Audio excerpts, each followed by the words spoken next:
오늘도 예배를 통해서 위로부터 부어지는 하나님의 충만한 은혜가 우리의 심령 가운데 가득하게 부어지기를 주님의 이름으로 축복합니다.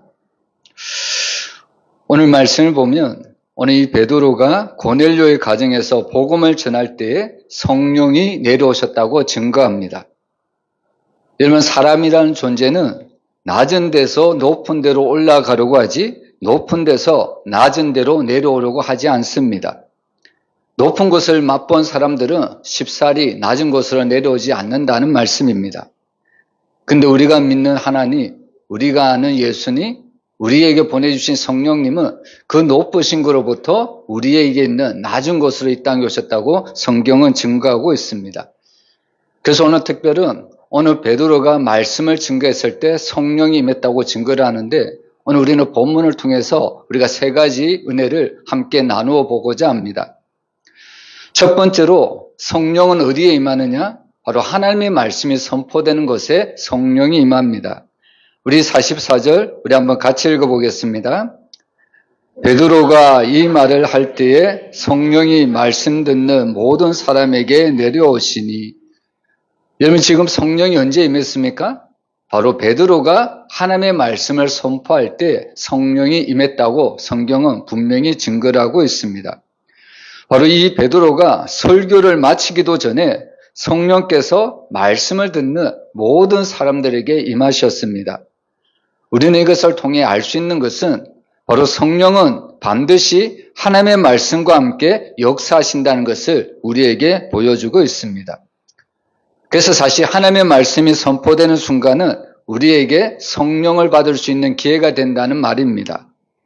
그래서 우리가 왜 하나님의 말씀을 소홀히 하지 말고 왜 우리가 하나님의 말씀을 들으려고 주님의 전에 자주 나와야 될까요? 그것은 바로 우리가 말씀을 들을 때 하나님이 약속하신 성령을 우리가 받을 수 있기 때문입니다.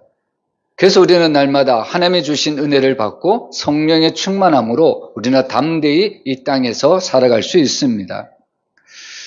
예수님은 계시록에 보면 소아시아 7교회에 편지하면서 동일하게 마지막 절에 각 교회에게 이렇게 이야기를 합니다. 귀 있는 자는 성령이 교회들에게 하시는 말씀을 들을지어다. 여러분, 각 교회의 형편에 맞는 말씀을 주시고 마지막 절은 각 교회는 바로 귀 있는 자는 성령이 교회들에게 하시는 말씀을 들으라고 이야기를 합니다. 무슨 이야기냐면, 여러분, 성경은 단순한 책이 아니라 하나님의 살아있는 말씀입니다. 그러나 사람은 자기 지식이나 자기 경험만으로는 말씀을 깊이 깨달을 수가 없습니다.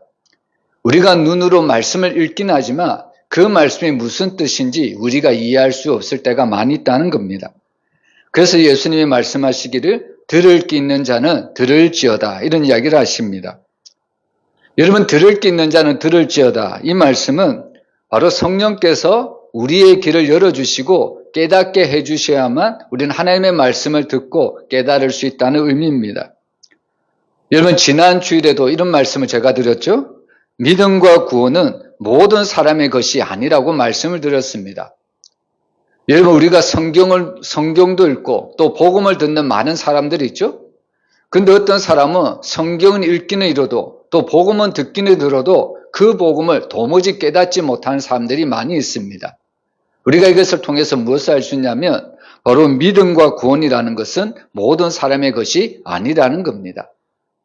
여러분, 사실 믿음과 구원은 내가 믿고 싶고 또 내가 구원받고 싶으면 내가 믿음도 얻고 구원도 얻을 수 있을 것이라고 생각하지만 성경은 절대로 그렇게 이야기하지 않습니다. 믿음도 선물이고 구원도 선물입니다.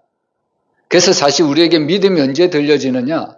하나님의 말씀을 들을 때에 또 그 말씀을 성령께서 깨닫게 해주셔야만 우리에게 믿음이 생기고 그 믿음으로 말미암아 우리가 구원을 받고 영생을 얻을 수 있다는 겁니다. 그런데 어떤 사람은 말씀은 들어도 그들의 심령이 어떤 심령이냐면 길 까고 돌밭이고 가시떨겨 같은 마음이 있는 것을 볼 수 있습니다. 아무리 우리가 말씀을 많이 읽어도요, 아무리 우리가 말씀을 많이 들어도 항상 그들의 마음의 심령의 밭은 길 까고 돌짝이고 가시떨기입니다. 여러분, 시가 문제입니까? 시는 절대로 문제가 없는 거죠. 문제는 그 시를 받아들이는 사람의 마음의 심령이 너무나도 중요한 겁니다. 그래서 아무리 우리가 성경을 많이 읽어도요, 성령의 은혜가 아니고서는 우리는 하나님의 말씀을 절대로 깨달을 수가 없습니다. 그래서 어떤 사람은 말씀을 한 절만 읽었는데, 말씀을 한 구절만 들었는데 그 심령에 옥토가 되어서 30배, 60배, 100배의 열매를 맺는 성도들이 있습니다. 여러분, 이것이 바로 성령이 하시는 역할입니다. 그래서 성령께서는 언제 임하시느냐? 바로 우리가 하나님의 말씀을 들을 때에 성령께서 이 자리에 임하시는 줄 믿으시길 바랍니다. 그래서 사실 성경 지식을 많이 아는 것과 성령의 깨달음을 아는 것은 다릅니다. 우리가 그 예를 어디서 알 수 있냐면, 바리새인들은 율법에 너무나도 능통했습니다. 여러분, 바리새인들은 신앙생활을 너무나도 열심히 했습니다. 근데 정작 그들은 율법에 정통했고 또 율법을 잘 지키고 살아가긴 했지만, 정작 이 땅에 우리를 구원하기 위해서 하나님이 보내신 그 아들을 알아보지 못했다는 사실입니다. 근데 반대로 성령의 은혜를 받은 평범한 사람들, 특별히 가나안 어부 출신이 베드로는 예수님을 주와 그리스도로 고백을 하고 있습니다. 여러분, 누가 많이 배웠을까요? 바리새인들이 많이 배웠을까요? 아니면 베드로가 많이 배웠을까요? 세상 지식으로는 율법학자인 베드로가 훨씬 많이 하나님에 대해서도 더 잘 알고 또 자기가 믿는 그 율법에 따라 생활했던 것을 볼 수 있습니다. 그런데 하나님께서는 오히려 율법을 잘 알고 있는 바리새인들은 하나님의 아들을 알지 못했고, 오히려 베드로는 그 주님을 알아보았다는 겁니다. 여러분, 사실 베드로가 물고기를 잡으러 갔을 때 한 마리도 잡지 못했죠? 근데 예수님은 베드로에게 깊은 데로 가서 그물을 내려라. 그 말씀에 순종했더니 그물이 찢어질 정도로 물고기가 잡혔습니다. 여러분, 이쯤 되면 베드로는 예수님께 무슨 이야기를 해야 될까요? 여러분, 세상적인 사람이라면, 이런 대박 사건을 일으켰다면 베드로는 예수님께 주님, 나와 함께 동업을 합시다, 이런 이야기를 하는 것이 마땅하지 않을까요? 근데 이런 놀라운 역사를 보고 기적을 보고 베드로는 주님 앞에 뭐라고 이야기를 합니까? 주님 앞에 무릎을 꿇고 주님, 나를 떠나소서, 나는 죄인입니다, 이런 고백을 했다는 겁니다. 여러분, 결국 우리가 하나님의 말씀을 많이 읽는다고 해서 또 우리가 세상적인 지식이 많이 있다고 해서 하나님을 믿고 예수님이 나의 구원자로 받아들이는 것이 아니라는 겁니다. 우리가 하나님을 믿을 수 있는 것, 또 예수님이 나의 구원자로 우리가 믿을 수 있는 것은 성령께서 우리 마음에 내주하셔서 그렇게 믿게 하시는 성령의 은혜라는 말씀입니다. 어느 날 한 목사님께서 성경 공부 모임에서 성경을 공부할 때 가장 중요한 것이 무엇입니까? 이렇게 성도들에게 질문을 던졌습니다. 여러분, 성경 공부할 때 무엇이 가장 중요할까요? 그래서 어떤 성도는 성경을 열심히 읽는 것입니다. 그리고 또 어떤 성도는 성경을 깊이 연구하는 것입니다. 그 이야기를 듣고 목사님이 이런 대답을 합니다. 물론 그 모든 것도 맞지만 그러나 그보다 더 중요한 것이 있습니다. 바로 성령님께 도움을 구하는 것입니다. 여러분, 성경을 쓴 저자들이 있죠? 근데 성경을 쓴 저자들은 각기 다르지만 그러나 사실 성경을 쓴 원래의 저자, 원저자는 성령 하나님이십니다. 성령 하나님께서 바로 이 성경을 기록한 저자들의 마음에 감동을 주어서 성경을 기록했다는 겁니다. 그래서 사실 우리가 하나님의 말씀, 이 성경을 깨닫기 위해서는 성령님의 조명하심, 성령님의 도우심이 절대적으로 필요하다는 겁니다. 우리가 늘 고백하듯이 사람의 말에는 한계가 있습니다. 그러나 하나님의 말씀은 능력이라는 것을 우리가 고백을 하죠. 그래서 우리는 말씀 속에 성령의 생기가 담겨 있고요. 그리고 그 말씀을 통해 죽은 영혼이 살아나며 굳은 마음이 변화되는 것을 볼 수 있습니다. 이것이 바로 에스겔에서 나오는 성령이 하시는 역할입니다. 마른 뼈와 같은 그들에게 성령의 능력이 임하니까, 그들에게 생기가 임하니까 마른 뼈가 서로 연합이 되어서 하나가 되고 하나님의 큰 군대가 되었다고 이야기를 합니다. 또 에스겔서에서 보면 성령이 들어가니까 나같이 내 마음에 돌 같은 마음이 바로 부드러운 옥토와 같이 된다고 에스겔서에서 증거를 하고 있습니다. 그래서 사실 성령님은 우리의 감정이나 특별한 체험만을 통해 임하는 분이 아니라 무엇보다 하나님의 말씀이 선포되는 곳에 성령이 임한다는 것을 깨달아야 합니다. 그래서 우리가 하나님의 말씀 앞에 겸손히 귀를 기울일 때 성령은 우리 안에 임하시고 우리의 죄를 깨닫게 하시고 또한 회개케 하시고 예수 그리스도를 나의 구주로 믿게 하는 하나님의 은혜를 베풀어 주십니다. 여러분, 성령이 이 땅에 오셔서 많은 역할을 하죠. 근데 그 중에 성령님이 하시는 역할 가운데 여러분, 성령은 우리를 자유케 하신다는 것을 잊어서는 안 됩니다. 여러분, 사실 인간의 마음에는 여러 가지 두려움이 있죠. 실패에 대한 두려움이 있고 사람들의 시선에 대한 두려움이 있습니다. 그리고 특히 이 청년 시기는 미래가 불투명해서 미래에 대한 불안감이 있습니다. 청년들은 내가 취업할 수 있을까? 내가 결혼할 수 있을까? 내 인생을 실패하지 않을까? 특별히 이런 미래에 대한 두려움이 있다는 겁니다. 그리고 청년뿐만 아니라 사실 모든 사람들에게는 병과 죽음에 대한 두려움이 있다는 겁니다. 그래서 사실 이런 두려움은 사람을 마치 보이지 않는 감옥에 가두어두는 것과 똑같습니다. 이런 두려움 때문에 사람들을 어찌할지 몰라서 늘 좌절하고 불안해하는 겁니다. 근데 사실 이런 두려움은 누가 우리 가운데 심어줄까요? 여러분, 사실 이런 두려움은 우리 마음속에 사단이 심어놓는 겁니다. 여러분, 나는 항상 좋은 것을 심었다고 생각하는데 나도 모르는 사이에 우리가 살아가는 모든 삶 가운데 잡초가 일어나는 것은 무엇 때문일까요? 나도 알지 못한 사이에 사단이 우리 심령 가운데 들어와서 가라지를 뿌려놓고 있다는 겁니다. 이런 두려움 때문에 많은 사람들이 힘들어하죠. 그런 두려움 때문에 염려와 불안을 가지고 오늘날의 정신적인 질병을 가지고 사는 사람들이 너무나도 많습니다. 우울증도 많고요. 대인기피증도 있고 고소공포증도 있고 그리고 오늘날의 공황장애 같은 그런 정신지체가 너무나도 많이 있는 것을 볼 수 있습니다.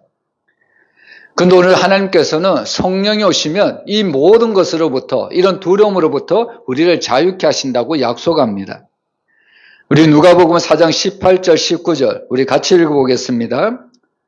주의 성령이 내게 임하셨으니 이는 가난한 자에게 복음을 전하게 하시려고 내게 기름을 부으시고 나를 보내사 포로된 자에게 자유를 눈먼 자에게 다시 보게 함을 전파하며 눌린 자를 자유롭게 하고 주의 은혜의 해를 전파하게 하려 하심이라 하였더라. 아멘.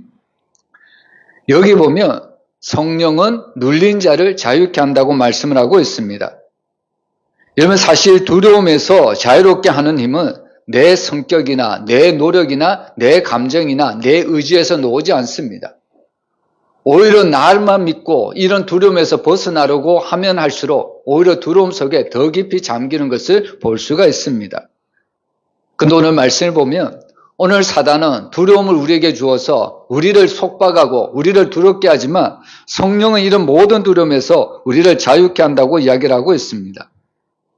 그래서 사실 성령이 임하시면요, 우리의 내면 깊은 곳에서 이런 두려움은 사라지고 하나님이 말씀하신 것처럼 세상이 줄 수 없는 평안함으로 우리는 늘 기쁨과 감사와 주님의 은혜로 살아갈 수가 있습니다. 그래서 사실 그리스도의 얼굴에는 늘 이런 평안이 넘쳐야 합니다. 이런 기쁨이 넘쳐야 된다는 거예요. 그래서 사실 성도의 얼굴이 가장 좋은 전도지입니다.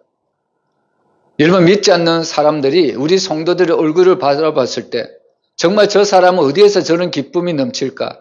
어디에서 저런 자유함이 넘칠까? 어디에서 저런 평안이 샘솟을까? 여러분, 우리 얼굴에서 믿지 않는 자들에게 보여줘야 된다는 겁니다. 그럴 때 믿지 않는 자들도 우리의 얼굴을 보고 정말 하나님의 기쁨, 하나님의 평안, 하나님이 주시는 자유를 얻고자 주님 앞에 나올 수가 있다는 겁니다. 그래서 사실 우리는 성령을 의지할 때요, 마음속의 모든 두려움은 사라지고 담대한 믿음이 자리 잡게 되는 것을 볼 수 있습니다. 여러분, 성령을 받고 싶으십니까? 여러분, 성령을 받으시려면 오늘 베드로의 말씀처럼 하나님의 말씀을 들을 때 성령이 우리 가운데 찾아오신다는 것을 믿으시길 바랍니다. 여러분, 말씀을 듣는 모든 심령들 가운데 우리 성도들 가정 가운데 날마다 성령이 임하시기를 주의 이름으로 축원합니다. 그리고 두 번째로 성령은 하나 되게 한다고 이야기를 합니다. 우리 본문 45절 같이 한번 읽어보겠습니다. 베드로와 함께 온 할례받은 신자들이 이방인들에게도 성령 부어주심으로 말미암아 놀라니. 여러분, 이방인들에게 성령을 부어주시는 거 놀랄 일입니까? 여러분, 오늘 우리에게는 이방인들에게 성령을 부어준다는 거 놀라운 일이 아니죠? 근데 이 당시에 베드로가 말씀을 전했을 때 유대인들이 바라봤을 때 이방인들에게도 성령을 부어주신다는 것은 너무나도 놀랄 일이었다는 겁니다.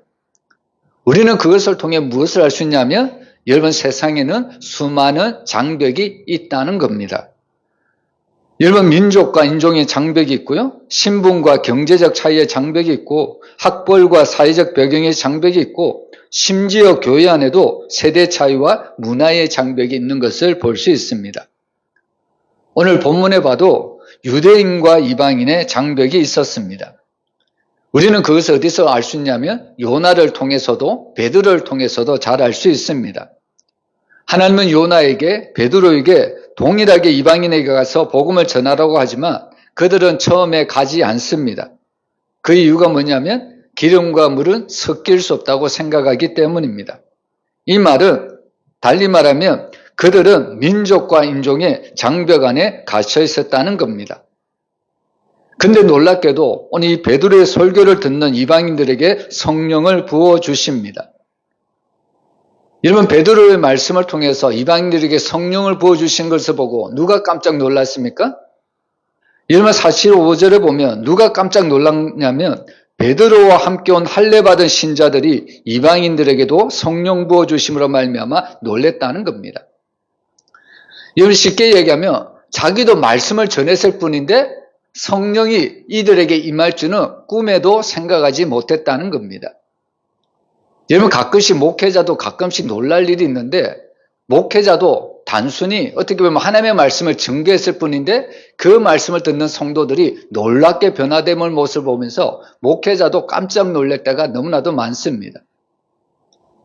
여러분, 오늘 이 베드로가 하나님의 말씀을 전했을 뿐인데 오히려 이방인들에게 성령이 내리는 것을 보고 누가 깜짝 놀랐냐면 베드로 자신뿐만 아니라 할례받은 유대인들, 그 신자들도 깜짝 놀랐다는 겁니다. 여러분, 이것은 무엇을 얘기하냐면 여전히 그들은 예수님을 믿는다고 하면서도 여전히 율법 안에 갇혀 있었다는 것을 우리에게 보여주고 있습니다. 여러분, 때로는 우리도 그렇죠? 우리가 하나님의 말씀을 믿는다고 이야기는 하면서도 여전히 우리는 하나님의 말씀을 문자 안에 가두어둘 때가 너무나도 많습니다. 그리고 우리가 하나님의 말씀을 우리가 해석할 때 어떻게 해석합니까? 내 중심적으로, 내 경험적으로 해석할 때가 많이 있습니다. 여러분, 하나님의 말씀은 어떻게 보면 내 중심이 아니라 내 경험이 아니라 다른 사람 중심으로, 타인 중심으로, 타인을 사랑하는 마음으로 해석을 해야 되는데 어떻게 보면 이기적인 마음으로 하나님의 말씀을 해석할 때가 많이 있다는 겁니다. 오늘 이 베드로가 사실 그랬다는 겁니다. 그런데 놀랍게도 오늘 이 베드로의 설교를 듣는 이방인들에게 성령을 부어주십니다. 여러분, 성령이 결국 부어주신 역할이 뭘까요? 역사가 어떤 일이 일어났습니까? 결국 성령이 부어주심으로 말미암아 예수 그리스도 안에서 유대인이나 이방인이나 모든 인류가 하나가 되게 하셨다고 이야기를 하고 있습니다.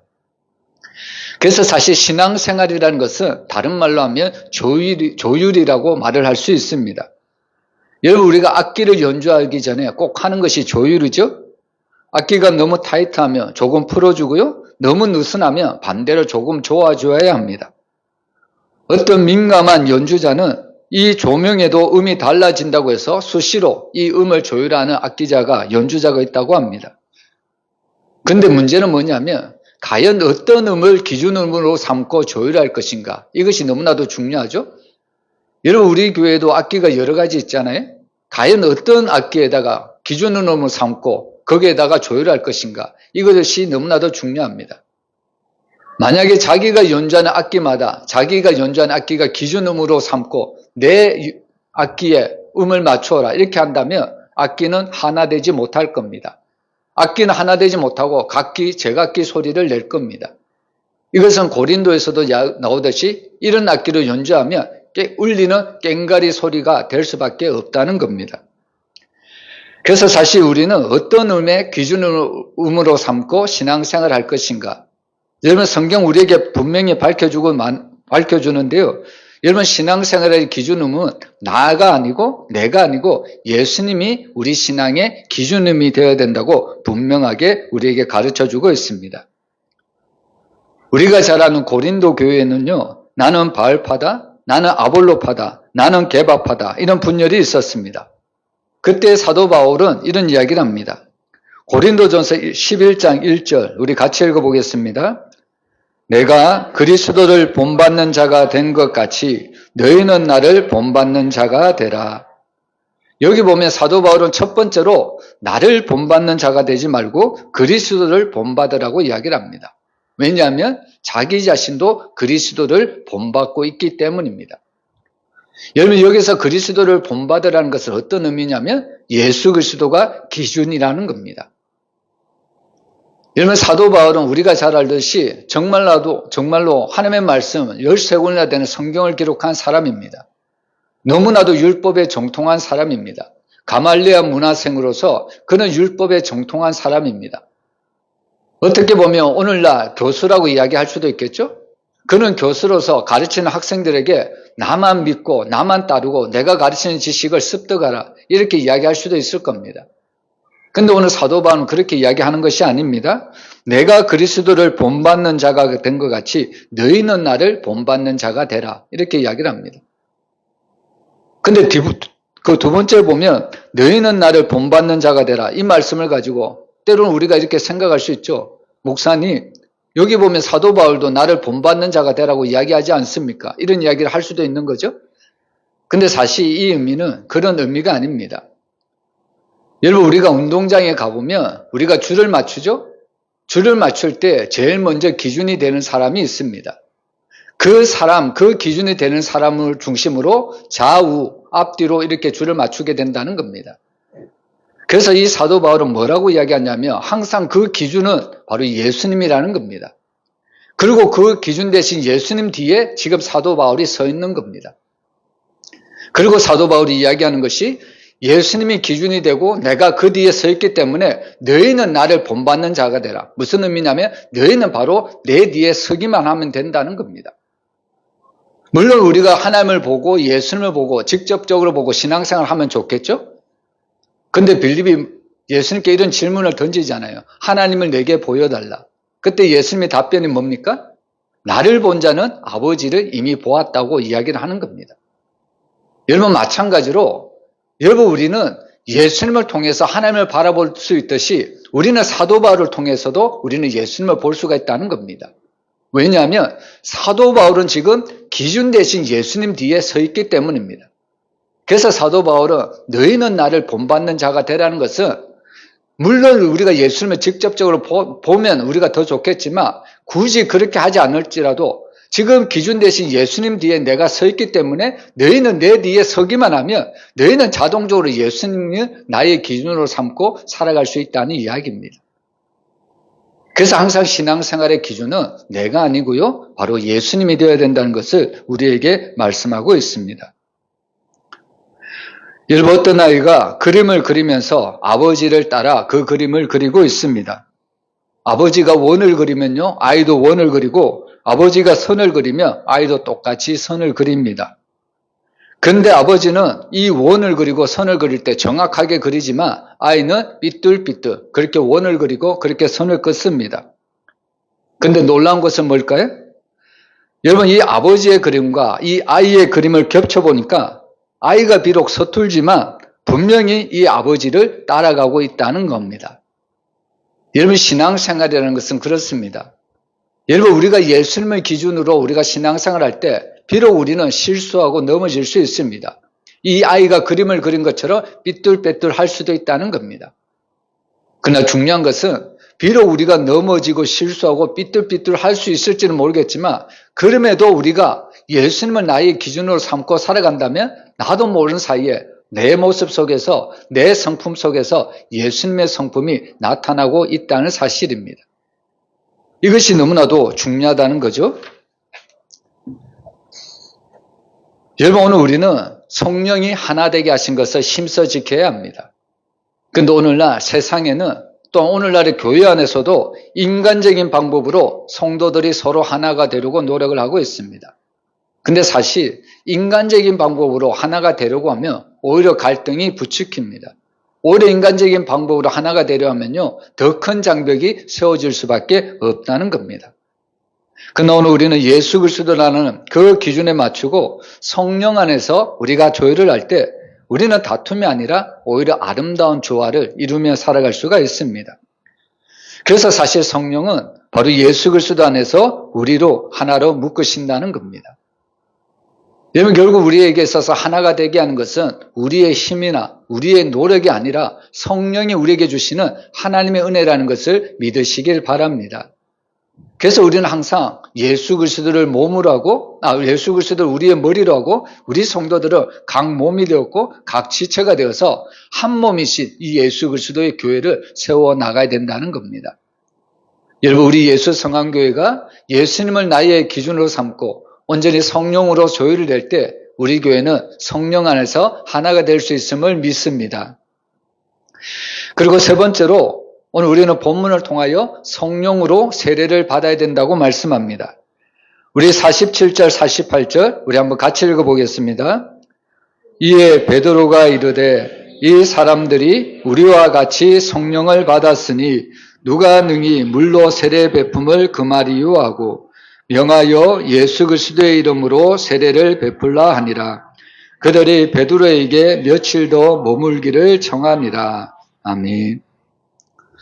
성령은 우리에게 세 가지 방법을 통해서 우리에게 은혜를 주십니다. 첫 번째로 성령은 말씀을 통해서 우리에게 은혜를 주십니다. 그리고 두 번째로 성령은 기도를 통해 우리에게 은혜를 주십니다. 그리고 세 번째로 성령은 성례를 통하여 바로 세례와 성찬을 통해서 우리에게 은혜를 베풀어 주십니다. 여러분, 오늘날 세례는 누구에게 베풉니까? 바로 예수 그리스도를 나의 구주로 믿는 모든 사람들에게 세례를 베풀고 있습니다. 그래서 사실 이 세례라는 것은 두 가지 큰 의미가 있습니다. 첫 번째로 세례는 제사함의 표징입니다. 여러분, 세상에는 복이 참 많죠? 재물의 복도 있고요, 권력의 복도 있고, 건강의 복이 있고, 자신이 원하는 복이 있습니다. 여러분, 물론 성경도 이런 육신적인 복을 이야기하기도 합니다. 그러나 사실 성경에서 말하는 가장 큰 복은 육적인 복이 아니라 바로 영적인 복입니다. 바로 제사함을 얻는 복, 구원을 얻는 복을 이야기하고 있다는 겁니다. 우리가 좋아하는 시편 1편, 복 있는 사람은 어떤 사람일까요? 악인들의 길을 따르지 아니하고 죄인들의 길에 서지 아니하고 오만한 자들의 자리에 앉지 아니하고 오직 여호와의 율법을 즐거워하며 그의 율법을 주야로 묵상하는 자가 복 있는 사람이다. 이렇게 이야기를 하고 있습니다. 여러분, 시편 1편은 바로 복 있는 사람은 의인과 악인의 길을 대비하면서 의인이 받는 복을 소개를 하고 있습니다. 그러면 우리가 다시 한번 생각해 보면, 여러분, 과연 누가 의인일까요? 과연 누가 복된 사람일까요? 여러분, 시편 32편 1절 같이 읽어봅니다. 허물의 사함을 받고 자신의 죄가 가려진 자는 복이 있도다. 어떤 자가 복이 있습니까? 죄 없는 자가 복이 있는 것이 아니고요, 죄를 지었지만 그 죄의 그 허물을 가려진 자가, 그 죄의 씻음을 받은 자가 복이 있다고 이야기를 하는 겁니다. 왜냐하면 이 땅에 있는 모든 사람들은 바로 성경의 정의대로 이야기하면 죄인이기 때문입니다. 근데 그런 죄인 가운데서 예수 그리스도의 대속의 공로로 죄 씻음을 받았다. 여러분, 이것만큼 복 있는 사람이 없다는 겁니다. 그래서 사실 세례라는 것은 나의 모든 죄가 예수 그리스도의 대속의 공로로 죄 씻음을 받았다는 그 표징으로 우리가 물 세례를 받는 겁니다. 그리고 두 번째로 세례라는 것은 그리스도와의 온전한 연합을 말합니다. 우리 로마서 6장 3절 4절 같이 읽어봅니다. 무릇 그리스도 예수와 합하여 세례를 받은 우리는 그의 죽으심과 합하여 세례를 받은 줄을 알지 못하느냐. 그러므로 우리가 그의 죽으심과 합하여 세례를 받음으로 그와 함께 장사되었나니 이는 아버지의 영광으로 말미암아 그리스도를 죽은 자 가운데서 살리심과 같이 우리로 또한 새 생명 가운데서 행하게 하려 함이라. 아멘. 여러분, 단순히 이 세례라는 것은 우리가 물속에 잠기는 것만을 의미하지 않습니다. 여러분, 세례라는 것은 진정한 의미는 예수 그리스도와의 온전한 연합을 이야기하고 있습니다. 예수님이 십자가에서 죽으셨죠? 마찬가지로 우리가 물속에 잠긴다는 것은 우리의 모든 죄, 우리의 모든 더러운 옛삶을 예수 그리스도의 십자가에 똑같이 죽임을 당하는 것을 이야기하고 있습니다. 그리고 다시 우리가 예수님이 죽은 후에 부활하셨듯이 우리가 다시 물에서 올라왔을 때 우리는 그런 예수 그리스도의 부활의 새 생명을 가지고 우리는 이 땅에서 새로운 삶, 거듭난 생명을 가지고 이 땅에서 살아간다는 것을 의미하고 있습니다. 그래서 사실 세례는 우리가 제3을 받았다는 그런 표징이 될 뿐만 아니라 이제 우리의 남은 생애가 그리스도와 온전히 연합이 되어 살아가야 된다는 것, 어떻게 보면 완전히 새로운 피조물로 살아가야 된다는 것을 우리에게 가르쳐주는 이런 행위가 바로 세례라는 겁니다. 여러분, 안타깝게도 오늘날 세례는, 한국교회에서 세례는 어떤 의미가 있습니까? 안타깝게도 오늘날 한국 교인들이 받는 세례는 내가 단순히 기독교인이 되었다, 이런 의미가 너무나도 강한 것을 볼 수가 있죠. 내가 세례를 받음으로 이제 교회의 정회원이 되었다, 이런 의미를 가지는 사람들이 너무나도 많습니다. 물론 이런 의미도 있지만 그러나 더 큰 의미는 이런 세례를 통해서 우리의 모든 죄가 씻겨졌고요, 그리고 이제는 우리는 그리스도와 온전히 연합이 되어 우리가 삶을 살아가야 된다는 것을 우리에게 가르쳐주는 행위가 바로 세례라는 겁니다. 그래서 우리가 갈라디아서 2장 20절을 보면 사도 바울이 뭐라고 고백을 합니까? 이제 내가 살아가는 것은 이제 나는 예수 그리스도를 믿는 믿음 안에서 산다고 이야기를 합니다.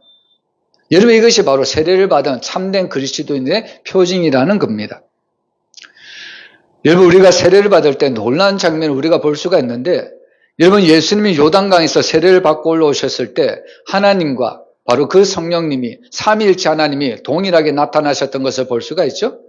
그리고 예수님이 승천하시면서 하늘나라로 올라가셨을 때도 하나님과 그 예수님과 그 성령님이 함께 오셔서 뭐라고 이야기하십니까? 바로 아버지와 아들과 성령의 이름으로 세례를 베풀라고 이야기를 하고 있다는 겁니다. 그래서 사실 우리가 선교지에 가서 세례를 베푸는 장면을 보면 놀라운 감동이 있습니다.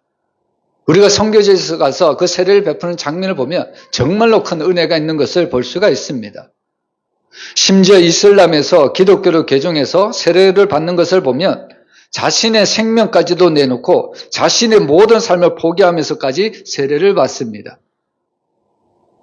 여러분, 이런 세례를 받는 장면이 얼마나 감동이고 얼마나 놀라운 큰 은혜일까요? 바로 이런 세례가 우리에게 놀라운 큰 은혜가 있다는 것을 여러분들 잊어서는 안 된다는 겁니다. 그래서 사실 오늘 우리는 말씀을 통해서 성령이 어느 곳에 임하느냐? 바로 하나님의 말씀이 임하는 곳에 성령이 임한다는 것을 가르쳐주고 있습니다. 그리고 성령이 임하면 모든 장벽이 무너지고요, 하나가 된다고 말씀을 하고 있습니다. 그리고 성령이 우리에게 임하면 세례를 받는다는 것을 이야기를 하고 있습니다. 우리는 성령 세례를 통해서 우리의 모든 죄를 씻을 수 있고요, 그리고 특별히 우리는 그리스도와 온전히 연합되어 하나가 되어 살아갈 수가 있다는 말씀입니다. 여러분, 우리는 말씀을 통해서 우리가 한번 깊이 생각해 봐야 될 것이 무엇이냐면, 여러분, 성벽이 오면 모든 장벽이 무너진다고 하는데, 과연 나는 오늘날 신앙생활을 하면서 나는 과연 장벽을 세우는 사람인가? 아니면 과연 나는 장벽을 허물고 있는 사람인가? 우리는 이것을 늘 생각을 해야 합니다. 우리가 성령을 받았다고 이야기는 하면서도 여전히 나는 내 중심으로, 내 이기적으로 신앙생활을 하고 있지 않는가? 교회 안에서 하나가 되지 못하고 늘 다툼과 분란만 일으키고 있지는 않는가? 늘 내 자신을 돌아봐야 된다는 겁니다. 여러분, 오늘 마지막으로 이런 말씀을 우리가 함께 나누고 마쳤으면 좋겠습니다. 여러분, 예수님이 이 땅에 오셨죠? 오늘 말씀에 보면 성령님도 이 땅에 오셨습니다. 여러분, 예수님과 성령님이 자기가 오고 싶어서 자기가 자의적으로 이 땅에 오셨을까요? 성경을 보면 하나님께서 바로 예수님을 보내셨다고 말씀합니다. 하나님의 약속대로 성령께서 이 땅에 오셨다는 것을 말씀합니다. 여러분, 예수님도 성령님도 자의적으로 온 것이 아니라 하나님이 보내셨기 때문에 이 땅에 오셔서 그들의 사역을, 그들의 역할을 감당하셨다고 말씀합니다. 그렇다면 오늘 우리는 이 땅에 왜 왔습니까? 여러분, 내가 이 땅에 오고 싶어서 왔습니까? 물론 그렇게 말을 하는 사람도 있겠죠. 그러나 우리가 성경적인 관점으로 보면요, 내가 이 땅에 온 것은 내가 스스로 원해서 온 것이 아니라 누군가 나를 보내신 자가 있기 때문에 내가 이 자리에 있게 되었다는 겁니다. 누가 우리를 보내셨을까요? 바로 삼위일체 하나님이 나를 보내셨다는 것을 믿으시길 바랍니다. 그러면 하나님이 나를 부르실 때 분명한 목적이 있겠죠? 아무런 의미 없이 우리를 보내시지 않았다는 겁니다. 오늘 하나님이 예수님을 보내시고 성령님을 보내주셨을 때 그 역할을 감당하셨을 때 바로 하나님의 구원이 온전히 이루어졌습니다. 마찬가지로 하나님은 오늘 우리를 보내신 목적은 바로 우리를 통해서 하나님의 큰 구원을 이루고 하나님의 큰 구원을 바로 선포하라고 우리를 이 땅 가운데 보내주셨다는 겁니다. 여러분, 오늘 우리는 바로 예수님처럼 성령님처럼 오늘 우리도 이 땅에서 하나님이 부르신 그런 부름의 역할을 잘 감당했으면 좋겠습니다. 우리 교회와 우리 성도들이 하나님의 부르심에 순종하여 날마다 하나님 앞에 쓰임받는 믿음의 성도들이 되시기를 주의 이름으로 축원합니다. 기도하겠습니다.